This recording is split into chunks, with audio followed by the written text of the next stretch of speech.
Determining which characters go before other characters, enemies, and how many turns you take with a character inside of a cycle is not determined explicitly by speed. No, it's actually determined by this stat, which is your action value. While speed does play a very important role in determining how fast your character goes, especially in comparison to your other characters or enemies, it's not the exact stat that determines this. It's really this stat, action value, that determines these things. What's going on? It's Josh. Today we're going to be going over the hidden stat in Honkai Star Rail, action value, and how you can abuse it to maybe do a little bit of a broken thing or two.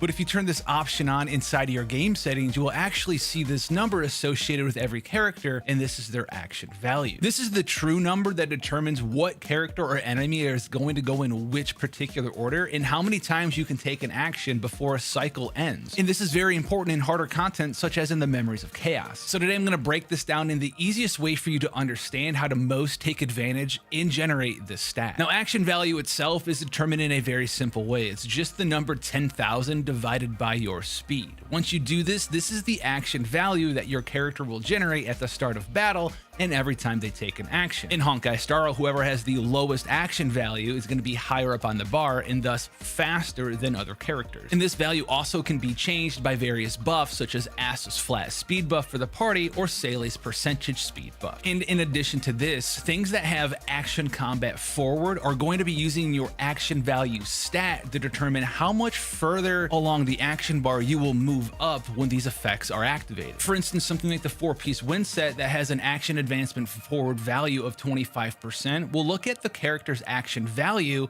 and apply the percentage change to that. So if your action value was 100 and you provided yourself a 25% action forward amount, it would actually move you up 25 action value and generate a new 75 for your action value. Conversely, if your action value is already 50 and you apply a 25% action forward buff, you will get 25% of your 50 action value, which is going to move you up 12.5 action value ahead. And this is an interesting correlation because the faster you are, the lower your action value is, and the lower your action value is, the less you will actually gain from using a movement advancement buff. So why would you want to know how action value works anyways? Well, there's two very important things that this can allow you to do. Now, the first very important thing is in hard difficulty like the Memories of Chaos, you're judged on the certain amount of cycles that you take to defeat the enemy. And if you know how cycles work, well, guess what? You can take advantage of this. And cycles, just like characters, are also judged by action value. For instance, we'll call the first cycle Cycle 0, and this one's very important and special because it's judged based on the amount of actions you can take up to 150 total action value. Every cycle beyond this is also going to be judged by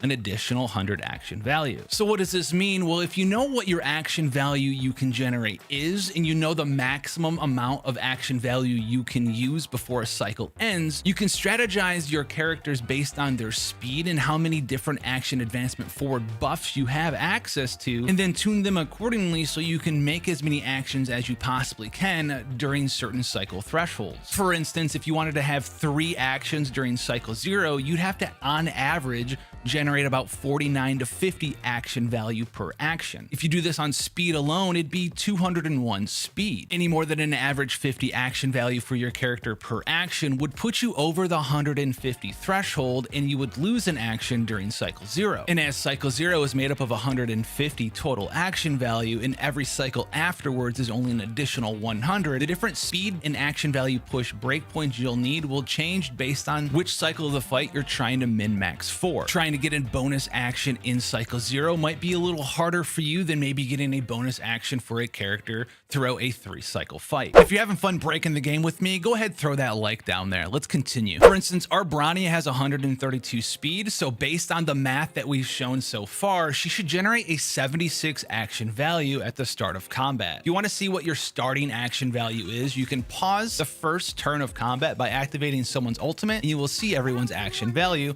on the sidebar. But what would happen if we gave Bronny a speed buff right now? Well, Asta has a speed buff we can activate with her ultimate, which will give us 43 additional speed. At 43 speed, our action value should go all the way down to 57. So we're going to activate Asta's ultimate and pause it once again afterwards to see what our action value will be. Right now, Bronny is 76, and as we go to activate Asta's ultimate, we can see that it's going to change our action value to 57. So let's activate this, but also do one more thing. We're gonna activate Bronny's ultimate and use the win set 4-piece that's going to give us a 25% action value push. With the speed buff on top of this, we should go to a total of a 43 action value after Bronny uses her ultimate. So let's see if this holds true as well. We'll activate Bronny's ultimate. To guard and defend, crush them. I'll free you from your And as we can see, our action value has updated to the intended 43, exactly what we wanted to see and exactly what the math says. Sometimes it'll be off by a number or two, but that is specifically because of the way that the game rounds things sometimes. Come on. But what about order of buffs and that they're applied? Does it matter if you give a speed buff before or after an action value push? For instance, we're going to be running the 2-piece set here that gives us a 40% advancement forward after the battle begins. What happens if we started with this but then gave ourselves an Asta buff afterwards for speed? So let's find that out. We'll start a new battle once again and activate Ting's ult to pause the timer so we can see our true starting action value. We have 46 action value, which is extremely close to the 45 that our math has. Once again, this is due to differences in rounding. So what happens if we apply our Asta speed buff? Are we going to get the expected value of 34 even though we've already pushed our character with her 2-piece set? So let's go ahead and bounce up Asta's ultimate ability and wait for Ting's animation to finish. And as we go to activate Asta's ultimate, we will see that we're going to 35 action value, which is just 1 point off of what we mathed out at 34, once again due to the game rounding in a different way. But we also have one more thing we can do to change our action value before anyone takes a turn, and that's actually activating Bronny's ultimate, because I'm wearing the 4-piece set that gives you a 25% action value push when you use your ultimate ability. So let's use the ultimate of Asta here and then activate Bronny's ultimate. We've entered the storm. And now we'll be able to see if our action value actually goes up. The game doesn't know that I have the 4-piece on yet, so it's not shown here. But if I queue up another ultimate so no one's action value changes towards the turn order, we'll be able to see our action value update in real time. But is it going to be the 20 that we expect?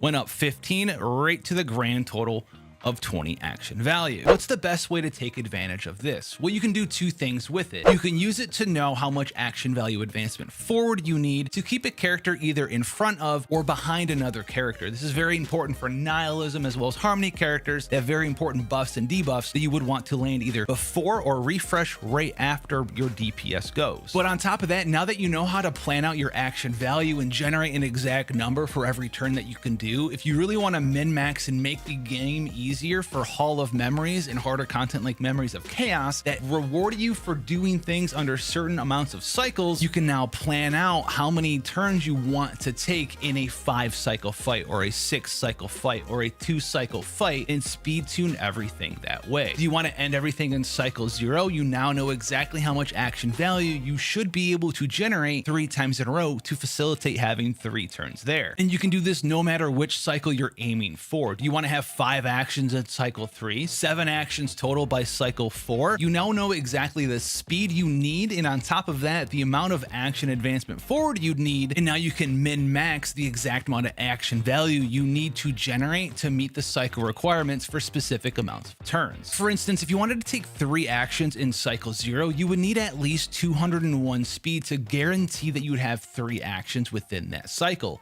As having 201 speed is going to give you a 50 action value. 50 plus 50 plus 50 is 150, and you'll fit 3 actions within that 150 action value window of cycle 0. But if you had a much slower character like Bronya at 140 speed with a 2-piece that pushes you advancement forward right at the start of combat, the first turn is going to generate 43 action value. And then if you use a basic skill with her ultimate in the 4-piece win set, that turn's going to have 54% action advancement forward and generate a 35 action value. And the final ability here can just be a skill which will generate 71 action value, giving you a grand total of 149 action value, meaning that your slow 140 240 speed Bronya with this setup can take as many actions as an extremely fast 201 speed Seele. There's a lot of things you can do with action value now that you know how to calculate it to min-max and make the game easier. I'm planning on doing that with all of my characters so we can cycle 0 a ton of stuff, or maybe even do like a cycle 1 or 2 on a couple of bosses.